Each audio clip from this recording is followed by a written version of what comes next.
върховната жрица. Когато Исус възкръсна рано в първия ден от седмицата, той се яви първо на Мария Магдалена, от която беше изгонил 7 зли духа. Марк 1:6-9. Мария Магдалена пътува с Исус, подкрепяйки неговото служение. 7 зли духа са изгонени от нея и затова на картата тя е изобразена над 7 черепа. С числото 7 символично се изобразява целокупност, пълното излекуване от всяко зло. Тя е примерът за забележителната природа на силата на Исус. Картата Висша жрица, представена чрез библейската история на Мария Магдалена, олицетворява смесица от задълбочена духовна мъдрост, интуитивно разбиране и трансформиращо изкупление. Тази карта отразява дълбокото духовно прозрение на Мария Магдалена и нейното пътуване към вътрешно познание и трансформация.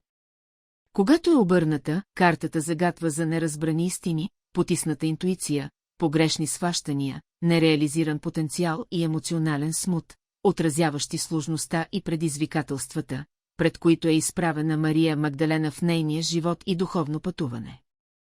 Тази интерпретация на Висшата жрица подчертава необходимостта от духовно пробуждане и тънката граница между просветление и греховност.